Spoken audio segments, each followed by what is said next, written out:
Assalamualaikum, salam sejahtera, istri, anak-anak, cucu, menantu, mudah-mudahan semua sehat. Kita sambung bincang-bincang dalam keluarga berkenaan dengan sejarah bangsa Arab ataupun keadaan bangsa Arab di sepanjang sejarah peradaban Arab. Dalam episode yang lalu telah kita cerita walaupun serba ringkas, yang mana sumber kepada perbincangan ini banyak, tapi saya lebih fokus kepada buku-buku Tarikhul Adab. Sebab itu bidang kajian saya dari S1, S2, S3.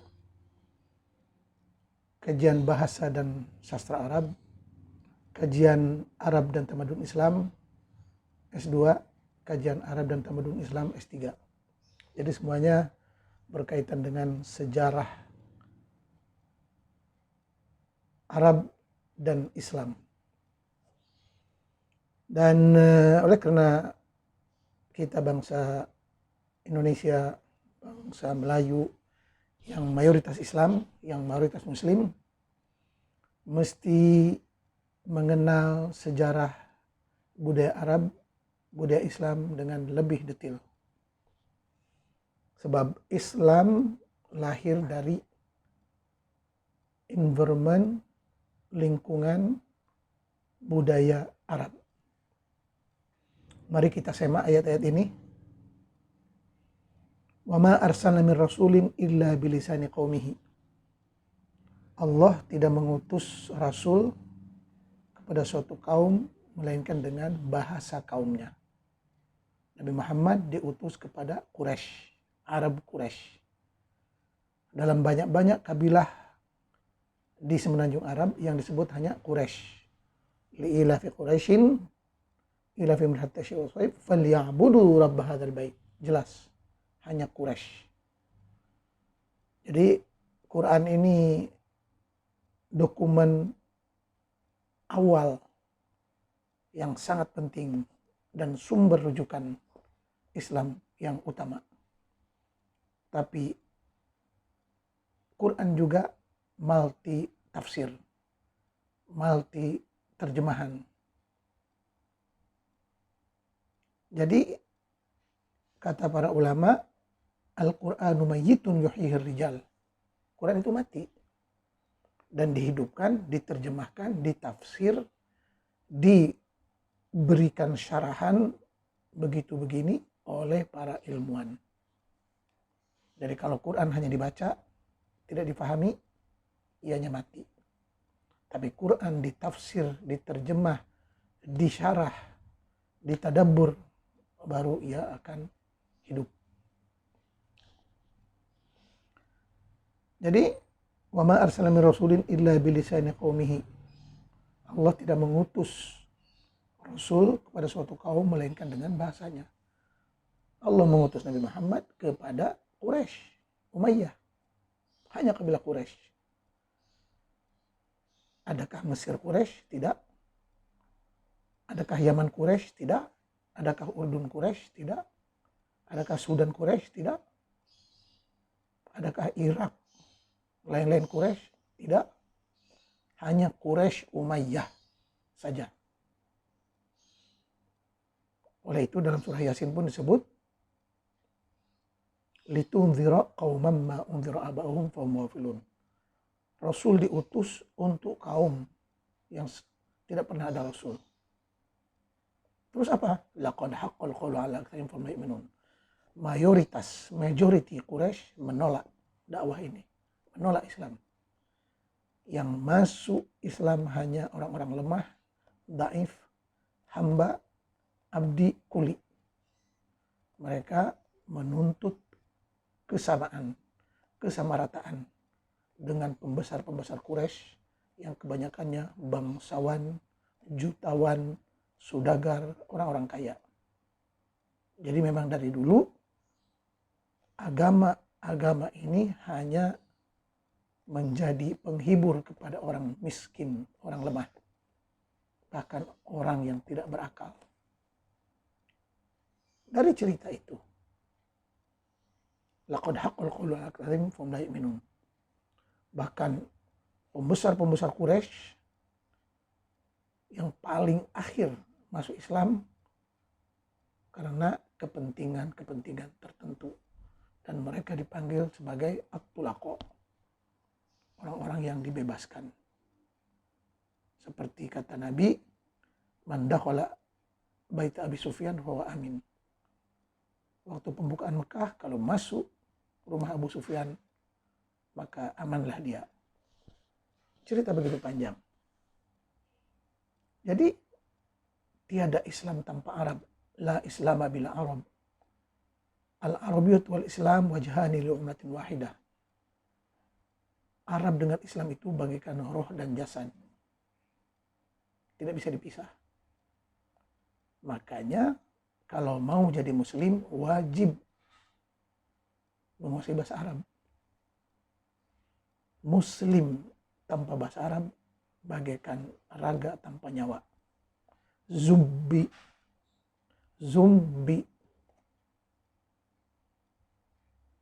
Raga tanpa nyawa. Sebab dakwah asalnya adalah Islam hanya untuk bangsa Arab. Jadi kalau mau mengambil Islam juga, mesti diubah dimodifikasi sesuai dengan budaya masing-masing. Bahkan setiap orang bebas memeluk agama apapun, asalkan orang itu baik, damai, aman, nyaman, dan berguna. Quran, faman syaa falyu'min wa man syaa falyakfur. Mau beriman, beriman. Mau kufur, kufur. Tidak ada halangan. La ikraha fid din. Tidak ada paksaan bagi agama. Tiada paksaan untuk memeluk agama apapun. Seharusnya. Lakum dinukum waliya din. Jadi seharusnya manusia sadar akan kepentingan menjaga agama, setiap agama, menjaga nyawa, menjaga keturunan, menjaga harta dari dirampok, dicuri, menjaga image. Itu sudah menjadi hak asasi manusia yang terus dikembangkan.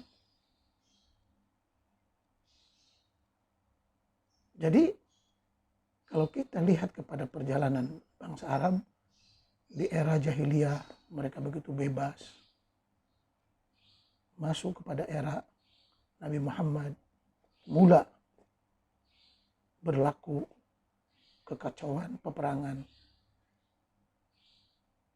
Kalau dulu peperangan sesama bangsa Arab, terutama di Arab Badawi, padang pasir, saling makan-memakan, saling rampok-merampok, demi untuk keperluan hidup, kelangsungan hidup. Tapi setelah Islam, peperangan itu dipanggil dengan jihad, perang suci. Bahkan orang Arab jahili dulu, kalau perang itu hanya mengambil apa yang dia perlu. Apa yang dia perlu saja. Bahkan kalau dia diperlukan dari wanita itu hanya perhiasannya, ya perhiasannya aja. Tapi di era Islam, konsep perang suci ataupun jihad jadi bertukar, dirampas semuanya. Yang lelaki kalau melawan dibunuh, kalau tidak melawan dijadikan hamba, bisa dijual beli. Yang perempuan dirampas hartanya dan bisa dikawini masa itu juga. Itu setelah Islam.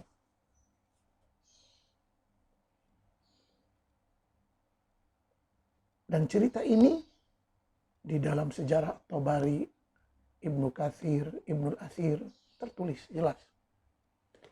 Bagaimana adat, akhlak, etika peperangan pada zaman jahili apabila bertukar kepada zaman Islami jauh lebih kejam.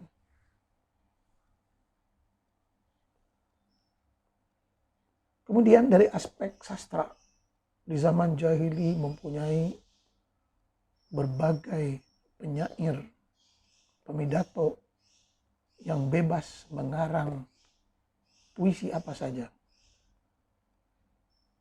Cacian, rayuan, gambaran, ghazal, ritha, wasf, fakhr, hija, dan lain-lain. Tapi di era Islam,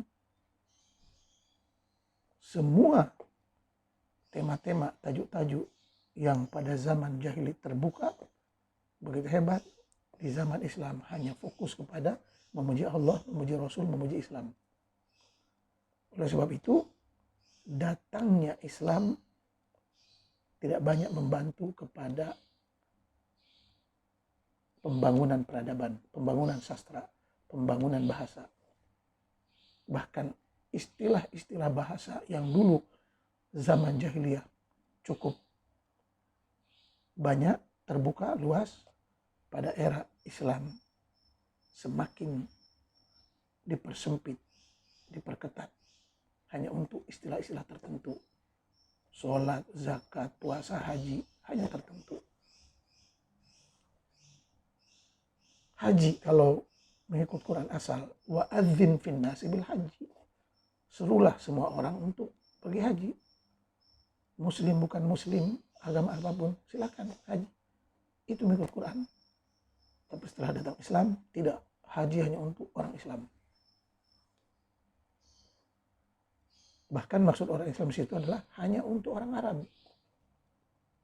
Sebab jelas hajinya yang mesti bisa ditempuh oleh jalan kaki dan unta. Ya'tuka rijalan wa ala kulli dhamirin. Bisa ditempuh dengan jalan kaki ataupun naik unta. Itu dari segi istilah. Oleh sebab itu, Islam, agama Islam dimanapun dia berada akan mengharamkan keindahan, mengharamkan musik, mengharamkan seni ukir, seni rupa, mengharamkan segala-segala yang indah. Karena Islam itu adalah duplikat dari ajaran Yahudi Ortodok, dari ajaran Yahudi Herodim, dari ajaran Yahudi yang mengharamkan segala keindahan. Sedangkan kalau kita lihat Yahudi hari ini pun, kalau Yahudi yang liberal, yang sekuler, yang terbuka, mereka telah menjauhkan diri, bahkan membuang ajaran-ajaran yang tidak relevan, tidak sesuai dengan perkembangan zaman. Tapi di Islam masih. Bahkan gerakan-gerakan salafiyah, gerakan para radikal, militan, mereka menyuruh umat mundur ke belakang 1400 tahun. Makanya susah maju. Itu arti salaf. Kembali ke belakang. Padahal dalam Quran disebut hafallahu amma salaf. Allah memusnahkan perkara-perkara yang telah lalu. Salaf. Dan orang salaf hal ini pun sedang mempermalukan dirinya sendiri. Seharusnya kalau mau betul-betul salaf, peganglah betul-betul ajaran Nabi, sunnah Nabi, kebudayaan Nabi, dengan menggunakan onta, terompah, sholat di masjid tanpa karpet, rumah dibangun dengan batang kurma, kehidupan yang sangat sederhana, kehidupan padang pasir, di kemah. Ini tidak. Aku salaf, pegang telepon, bid'ah. Naik mobil, bid'ah. Naik motor, bid'ah. Terbayang orang-orang salaf ayab-ayaban, pakai mau kena naik motor, seharusnya naik unta. Itu seharusnya. Jadi timbul kelakuan kemunafikan, double standard. Antara mau hidup zaman modern, antara mau hidup di zaman modern dengan mau kembali ke belakang. Ini jadi masalah. Dan kalau Indonesia mau maju, buat cara Israel. Ulama-ulama agama yang ortodok kurung, tempatkan di suatu tempat. Jangan dikasih bergaul dengan manusia modern. Jangan dikasih kesempatan mengurus negara. Sebab mengurus negara, kita di zaman modern, dengan berbagai sistem modern, perbankan, pertanian, perkapalan, impor-ekspor, itu memerlukan orang-orang yang jenius, pintar, bisa membaca perkembangan dunia modern, bukan manusia-manusia yang akalnya 1400 tahun ke belakang, akal Badawi padang pasir. Pada era Umayyah, Bani Umayyah, setelah Bani Umayyah berhasil merampas kekuasaan dari Bani Hashim, yang sememangnya mengikut sejarah bahwa Bani Umayyah mereka adalah jiwa pemimpin, jiwa pembesar, jiwa konglomerat, jiwa saudagar, dan sangat cintakan dunia. Sedangkan Bani Hashim dari dulu pun dari kelas bawahan, rendahan, hanya penjaga Ka'bah, tukang bersih-bersih Ka'bah. Oleh itu ada di kalangan penyair Bani Umayyah berkata, la'ibat Hashimu bil mulki fala khabarun ja'a wala wahyun nazal. Bani Hashim main-main dengan kepemimpinan, kekuasaan, padahal tidak ada wahyu dan tidak ada kitab yang turun. Sebab kita tahu Bani Hashim menggunakan kedekatannya kepada keluarga Nabi Muhammad sebagai utusan Tuhan. Quran diturunkan kepadanya, padahal Quraisy tahu fala khabarun ja'a wala wahyun nazal. Tidak ada wahyu, tidak ada Quran. Dan kita pun lihat hari ini, tidak ada yang turun dari langit kecuali hujan, debu, batu, meteor, tai burung, ataupun bom. Ini mana ada kitab turun. Dan ini telah pun diperhatikan oleh pembesar-pembesar Quraisy. Makanya Abu Lahab, Abu Jahal, Abul Hakam tidak percaya. Dan itu wajar. Tiba-tiba kita di Indonesia menyanjung tergila-gila, memuja-muja, melebihi bangsa Arab, melebihi Quraisy. Sedangkan Quran berkata, laqad haqqal qawlu ala aktsarihim fahum la yu'minun.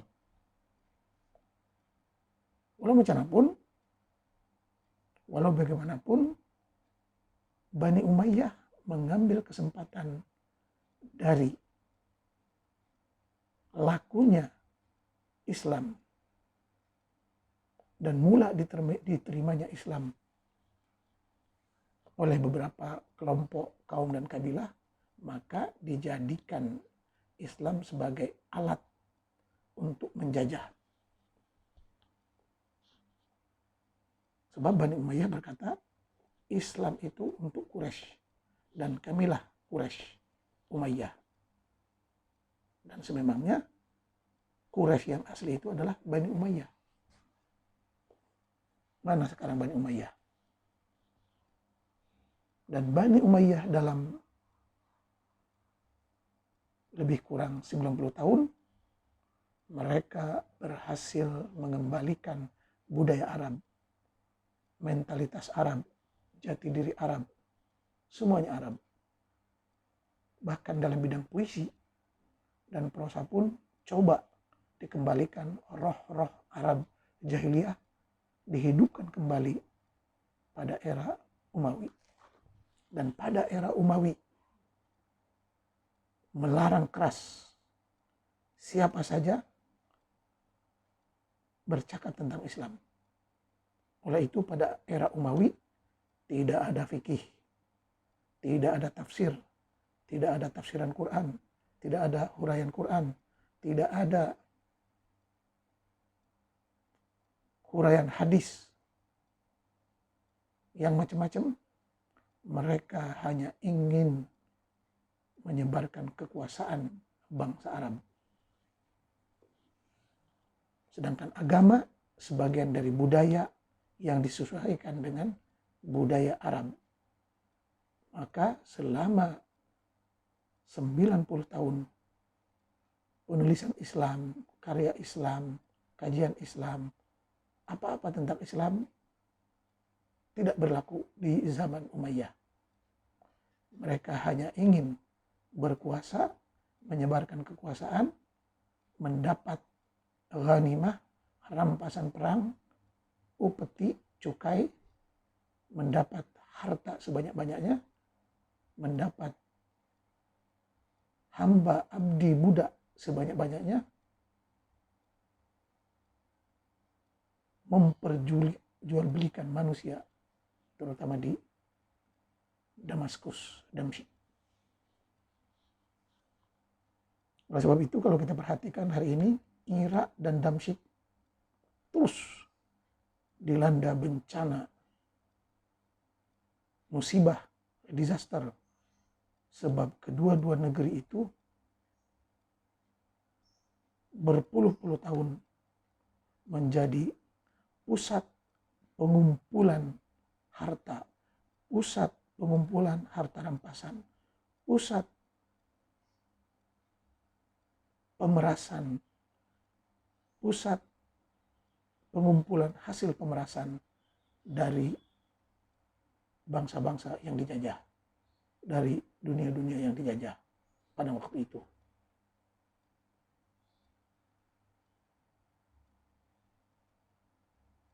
Mungkin inilah yang dikatakan karma.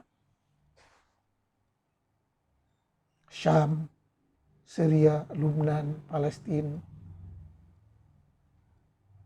itu kawasan-kawasan jajahan Bani Umayyah. Sementara Irak, Baghdad, pusat kerajaan Abbasiyah, dan kedua-dua pusat ini telah menjadi pusat pengumpulan upeti dan harta dari kawasan-kawasan, negara-negara, negeri-negeri jajahan, dengan tidak memperhatikan kebajikan, kenyamanan tanah-tanah yang telah dijajah. Ini yang perlu kita amati dan ketahui. Sejarah terus dibongkar, dikaji.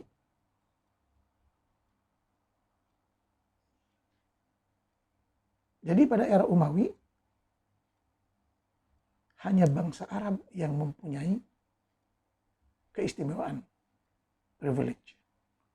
Sedangkan bangsa Muslim bukan dari kalangan Arab dipanggil mawali, maula mawali, hamba, budak, abdi, khadam, sehina-hinanya.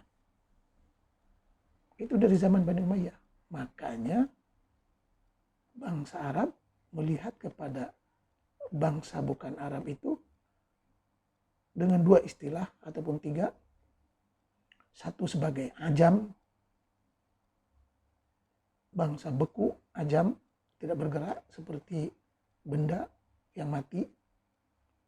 ataupun ajnabi, junub, tidak suci, kotor, ataupun dipanggil mawali, maula, hamba. Dan pahaman ini tidak jauh dari pahaman Yahudi. Sebab itu Islam itu adalah ajaran Yahudi ortodok. Dan Quran, menurut kajian para sarjana perbandingan agama, Quran hanyalah draft yang kacau yang ditulis oleh haham Yahudi mabok. Itu kata kajian. Bisa dirujuk kajian-kajian yang ditulis oleh Dr. Sami Adib. Dr. Sami Adib. Beliau telah mengedit semula Al-Quran Al-Karim bitasalsul at-tarikhi. Al-Quran Al-Karim bitasalsul at-tarikhi. Silakan dicari, silakan dibaca. Al-Quran Al-Karim bitasalsul at-tarikhi dalam bentuk PDF. Sedangkan Sami Adib, Prof. Doktor, sampai sekarang masih aktif dalam YouTube.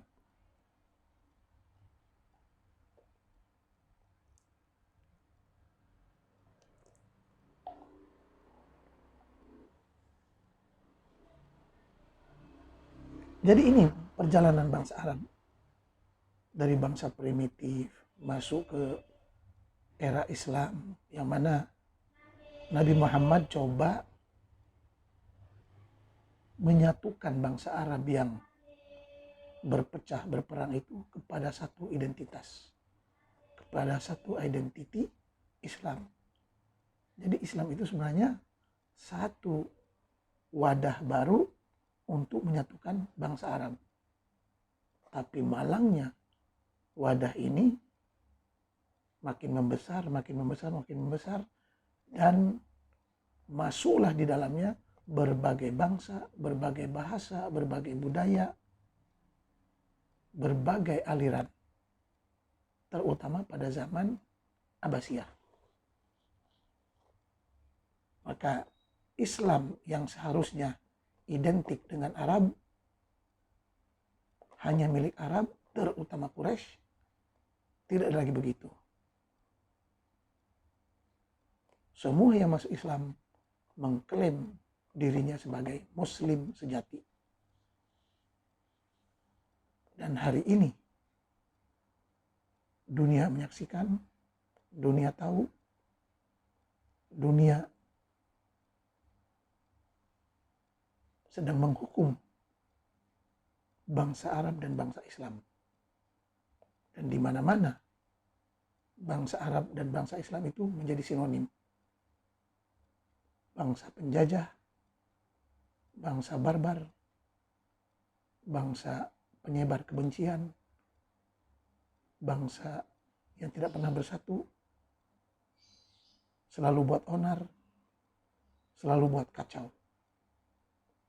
Ini sekarang dunia menyaksikan bangsa yang tidak mau maju ke depan, selalu menoleh ke belakang, sebab korban dari ajaran Salafi yang menuntut umat Islam kembali 1400 ke belakang.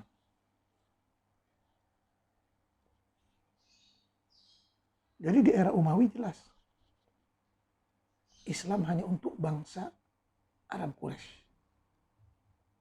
Umawi, kamilah Quraisy. Sedangkan Muslim bukan bangsa Arab dipanggil Mawali.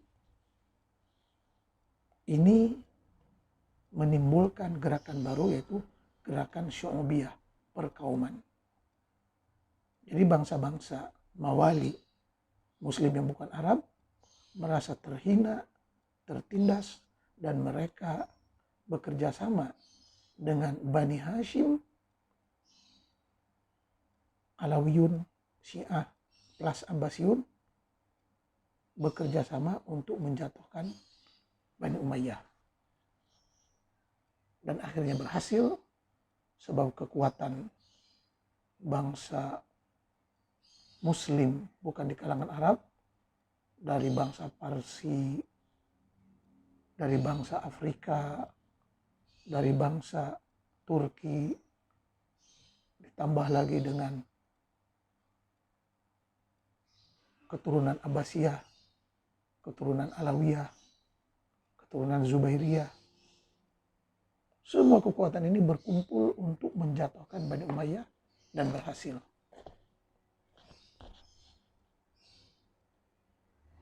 Setelah kejatuhan Bani Umayyah, maka orang-orang Muslim, Parsi, Syiah, Majusi berkata, selamat tinggal Arab, selamat tinggal Islam. Dan itu memang terbukti. Bahkan hari ini yang sangat membenci bangsa Arab adalah bangsa Parsi, Iran, bangsa Turki, Afrika Utara,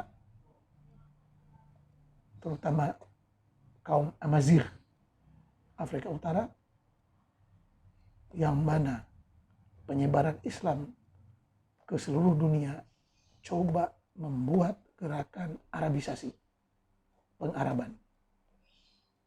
Padahal Arab asalnya hanya di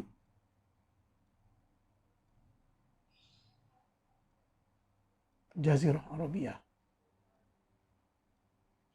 Untuk apa dia membuka sana sini? Apa manfaatnya membuka sana sini?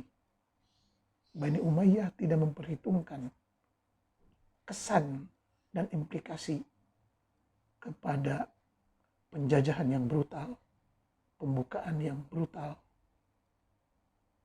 penyebaran Islam yang brutal, yang berdasarkan perang suci, jihad suci, dengan iming-iming kalau mati, kalau kalah mati, dapat surga dan bidadari.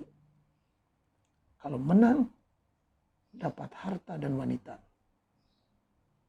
Jadi itulah janji-janji dari Bani Umayyah. Maka banyak pula orang-orang Islam yang baru masuk Islam tergiur, terpancing dengan promosi ini, dan terus melebarkan sayap kuasa penjajahan ke timur, ke barat, ke utara, ke selatan. Tapi akhirnya kerajaan Bani Umayyah tumbang dengan pemberontakan dalaman yang dilakukan oleh gerakan Syu'ubiyah, perkauman Bani Hashim, Bani Alawiyin, Syiah, Az-Zubairiyun.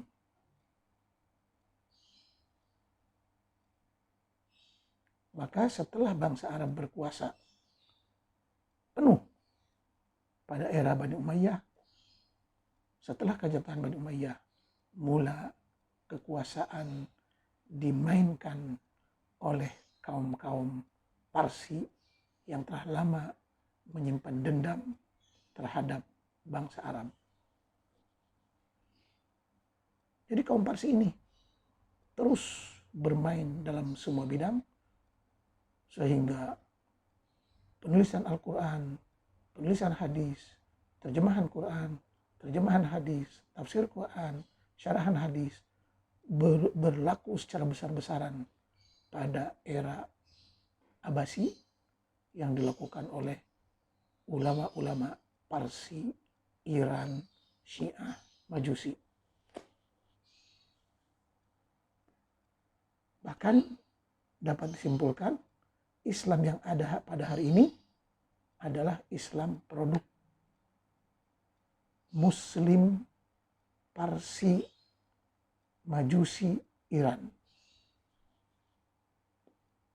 Baik Syiah ataupun Sunni. Syiah, Al-Kafi, Al-Kulaini, Al-Majlisi, Biharul Anwar, At-Tusi, itu semuanya ulama Syiah. Parsi, Majusi. Sementara Bukhari, Muslim, Abu Daud, Nasai juga ulama Parsi, Pakistan, Afghanistan. Yang dulunya Parsi, Majusi, Hindusi, Budi.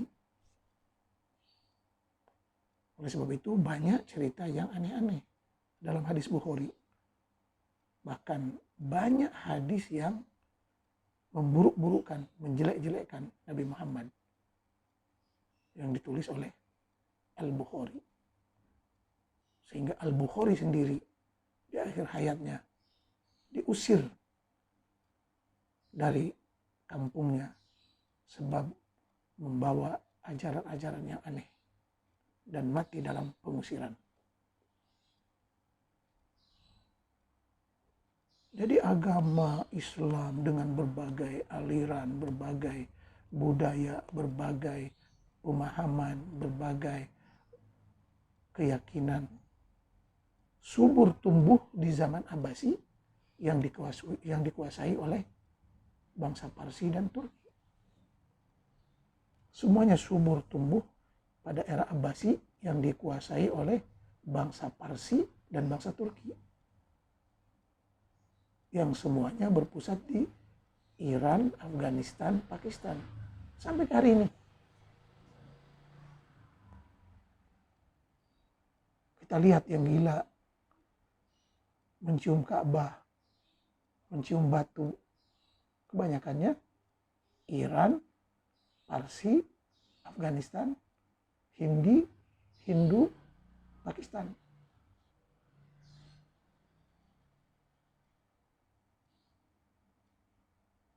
Baru bangsa lain ikut. Indonesia, Afrika. Jarang. Orang-orang yang pintar-pintar. Korea, Jepang, bule, orang barat. Tergila-gila dengan menyembah batu. Ini kajian. Mesti kita renungkan. Mau dikemanakan bangsa Indonesia ini? Mau kemana arah bangsa ini? Mana jati dirinya?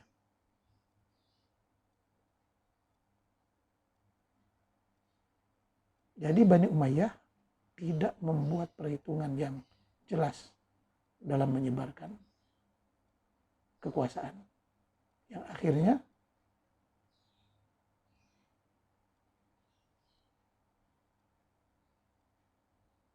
terbentuk kekuasaan tandingan hasil dari kezaliman dan penindasan yang dilakukan oleh Bani Umayyah. Bani Abbas agak bertahan sampai 500 tahun.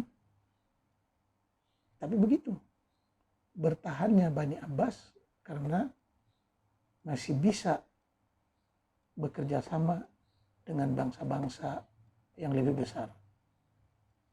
Parsi, Turki, Rum, Afrika, dan lain-lain. Sehingga pada akhirnya Sultan Abbas itu hanya sekedar nama, tapi muncul kekuasaan-kekuasaan, kerajaan-kerajaan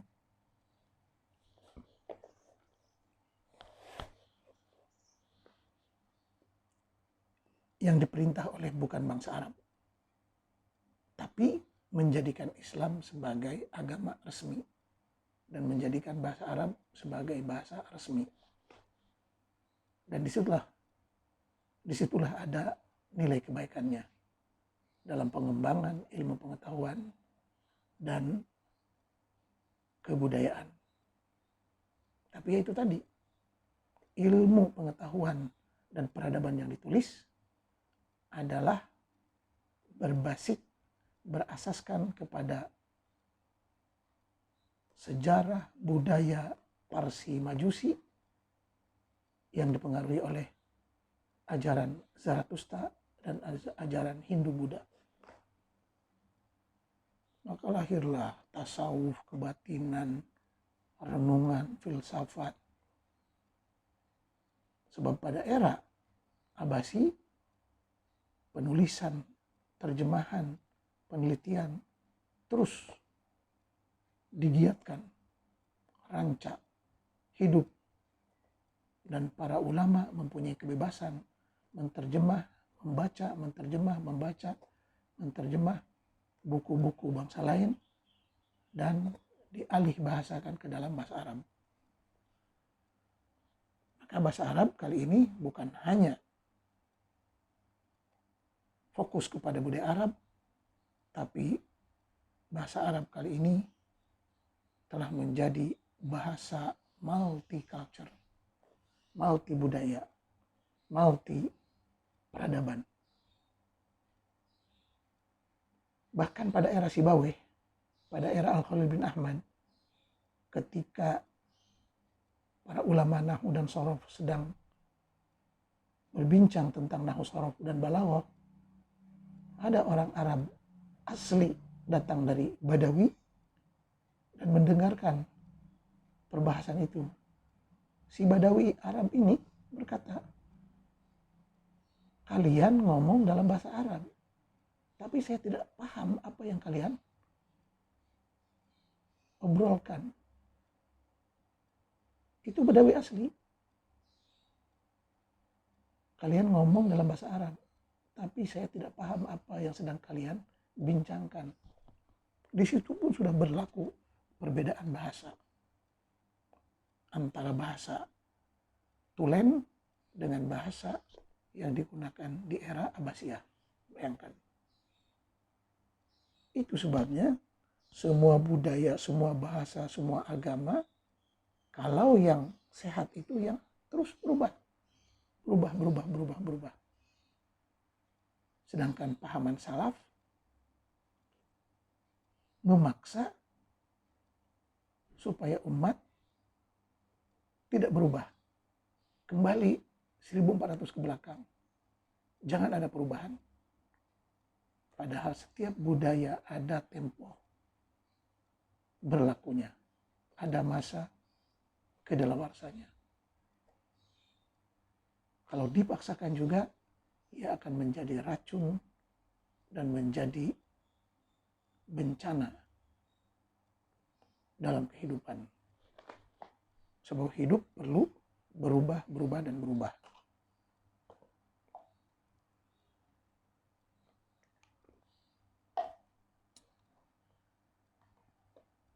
Jadi pada era Abbasi, dia buka kebebasan berpikir, kebebasan agama, kebebasan hiburan, semua. Oleh itu, di zaman Abbasi, nama khamar saja, arak, berbagai namanya. Khamar, nabidh, arak tua, nira, dan lain-lain. Dan bahkan dari segi hukum hakam pun dikembangkan pada zaman itu. Ada yang mengatakan haram, ada yang mengatakan tidak haram. Begitu juga dengan babi. Di era Abbasi dibincangkan, ada yang kata najis, ada yang kata tidak najis. Dengan tafsirannya, yang dimaksud dengan daging babi itu adalah daging yang sudah rusak, yang tidak layak. Begitu terus berkembang pada era Abbasiyah.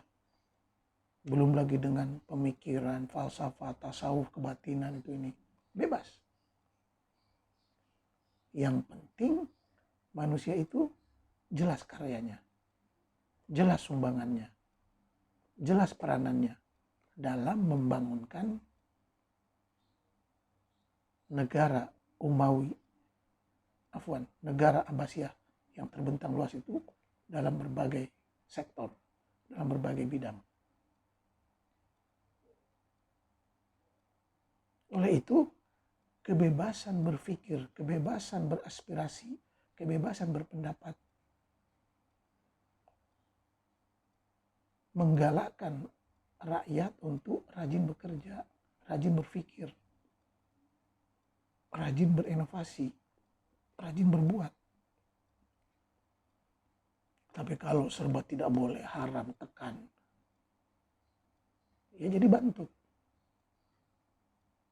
Inilah yang berlaku pada kebanyakan umat Islam pada zaman ini. Ini haram, itu haram, ini tak boleh, ini tak boleh. Tidak boleh, habis. Akhirnya bangsa Islam, bangsa Arab, bangsa yang serba ketinggalan dalam semua bidang. Contoh, hasil perolehan dalam apa juga kejuaraan di Olimpiade dunia, di kejuaraan ini mana? Pertandingan sains, pertandingan matematik, pertandingan kebudayaan, mana? Sebab agama ini yang menjadi penghalang. Agama yang dicedok, diduplikat dari ajaran Yahudi, ortodok, ajaran Yahudi, Herodim. Yang mana kaum Herodim ini, di Yahudi pun hari ini dikurung, dibiarkan di suatu tempat, dan tidak diperbolehkan untuk bercampur dengan khalayak ramai. Apatah lagi dilibatkan dalam pemerintahan. Sebab akan membawa sial, membawa kemunduran, membawa kebangkrutan. Sebab orientasinya, pemikirannya hanya akhirat. Sedangkan kita hidup di dunia. Berpikir untuk dunia, merancang untuk dunia. Dan begitu juga apabila Saki-Baki keturunan Umayyah berhasil melepaskan diri sampai ke Andalusia, sementara di sana masih lagi ada pengaruh kerajaan Umawi, dia teruskan. Dengan kepemimpinan pertama Abdurrahman Ad-Dakhil dan pemimpinan kedua Abdurrahman An-Nasir, yang keduanya masih keturunan Bani Umayyah, yang sempat selamat, yang sempat hidup. Sebab Bani Umayyah yang ada di Arab Timur, yang ada di Damsyik, yang ada di semenanjung Arab, telah pun dihabisi, dibantai, bahkan kuburannya dibongkar, dibakar. Begitulah kejamnya politik, kejamnya kekuasaan, walaupun Bani Abbas dengan Bani Umayyah itu, Bani Abbas dengan Bani Umayyah itu adalah satu kakek, satu keturunan Bani Hashim, Bani Umayyah.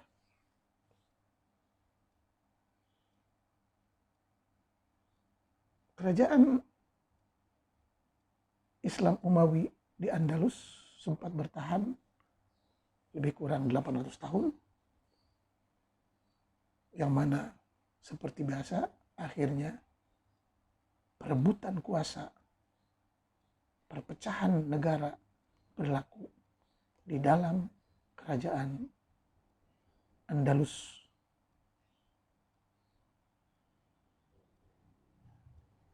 Berlaku perebutan kuasa di antara keluarga Bani Umayyah, dan berlaku perpecahan sehingga muncul beberapa negeri dan negara di Andalus.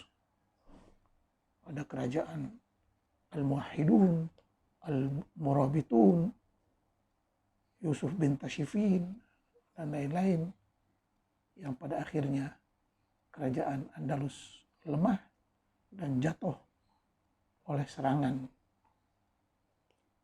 dari warga pribumi yang tidak puas dengan sistem pemerintahan Arab penjajah di Andalus.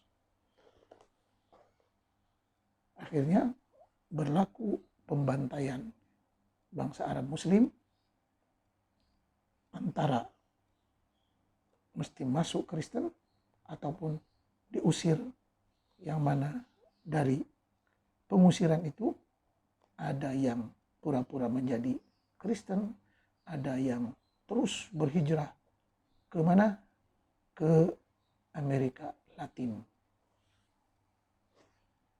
Dan ada sebagiannya ke Afrika Utara. Begitulah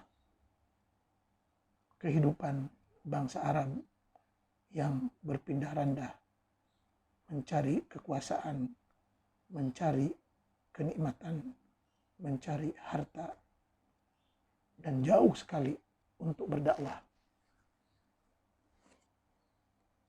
Sebab mereka berpegang kepada ju'ila rizki tahta dhilli rumhi. Kata Nabi, rizkiku ada di bawah hunusan pedang atau lembing. Laqad ji'tukum bidzabhi. Aku datang untuk menyembelih kamu.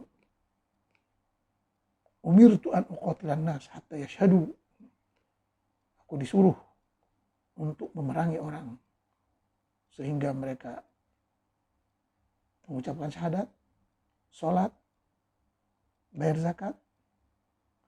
Kalau mereka melakukan itu, asamu minni dima'ahum, maka darah mereka akan selamat. Ini ayat-ayat jihad, hadis-hadis jihad yang sangat keras. Belum lagi qatilul ladzina, bunuhlah mereka yang tidak beriman, perangilah mereka yang tidak beriman. Dan itu banyak dalam Al-Quran. Sehingga itu juga yang dijadikan pegangan oleh para kaum militan, Daesh, ISIS, Ikhwanul Muslimin, dan lain-lain.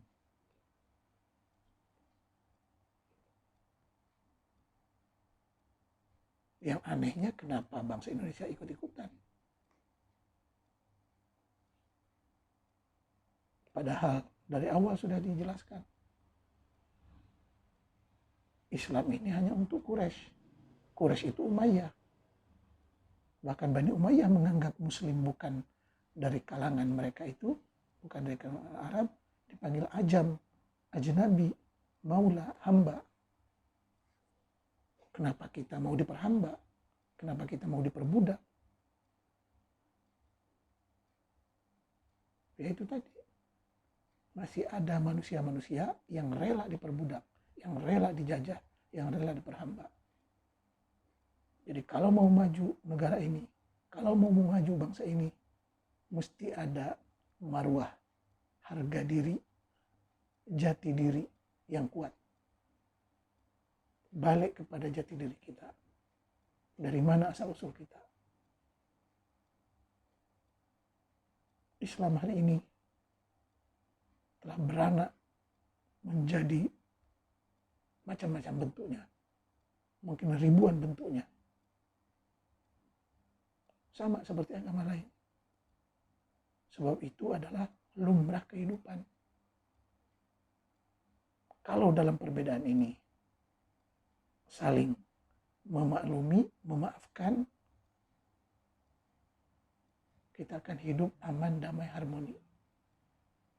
Tapi kalau perbedaan ini terus dijadikan isu untuk berpecah, untuk berperang, untuk berdebat, maka tenaga dan kuasa kita akan habis di situ. Sementara bangsa lain, bangsa yang maju, bangsa yang kaya raya, terus berpikir untuk meningkatkan ekonomi, meningkatkan budaya, meningkatkan teknologi, meningkatkan pertanian, meningkatkan perindustrian, dan lain-lain lagi.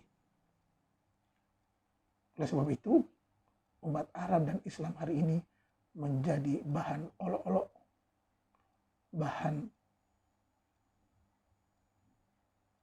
ketawaan bangsa lain.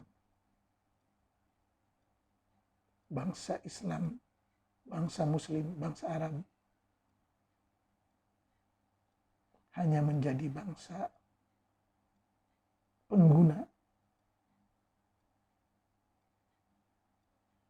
tidak bisa mencipta, tidak bisa meneroka, tidak bisa menyelidik. Sebab kita tidak mau belajar dari bangsa maju, dari bangsa pintar, dari bangsa yang lebih kaya, yang lebih kuat. Bangsa Muslim secara umumnya di Indonesia, di Filipina, di Thailand, di India, di Pakistan, di Afghanistan, di Yaman, di Afrika, terus dalam keadaan berpecah, lemah, miskin, tertindas, pasrah pada takdir. Sedangkan Quran jelas, innallaha la yughayyiru ma biqaumin hatta yughayyiru ma bi anfusihim. Allah tidak akan merubah nasib seseorang sehingga dia merubah dirinya. Jangan salahkan Allah. Jangan salahkan takdir. Salahkanlah diri sendiri. Ayo kita kembali kepada akal sehat. Baca Quran, baca hadis, tapi fahami Quran, fahami hadis. Terus praktekkan, terus kaji, teliti, terus nilai setiap ayat, setiap hadis. Terus buat pemikiran, rancangan, dan juga karya-karya yang berguna, bermanfaat kepada orang banyak.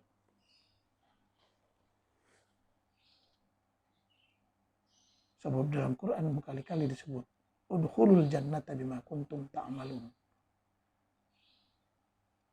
Masuk surga dengan hasil karyamu. Bahagialah dengan hasil karyamu. Berjayalah dengan hasil karyamu. Kayalah dengan hasil karyamu. Tidak ada mukjizat, tidak ada khurafat, tidak ada angan-angan. Yang ada kerja nyata. Kerja, kerja, dan kerja. Lihat bangsa Jepang, disiplin dalam bekerja. Bangsa Eropa, bangsa lain-lain yang maju, yang kaya raya, disiplin dalam bekerja, bangga dengan pekerjaan masing-masing. Oleh itu, bangsa Indonesia kalau mau maju, mesti bangga dengan profesi masing-masing. Dan mau meniru bangsa maju. Ayo, semua bangkit. Para petani, para peternak, para penjual kaki lima, para nelayan, dokter, profesor, TNI, Polri, yang bekerja di bank, yang bekerja di sektor-sektor yang penting, banggalah dengan profesi masing-masing, dengan pekerjaan masing-masing.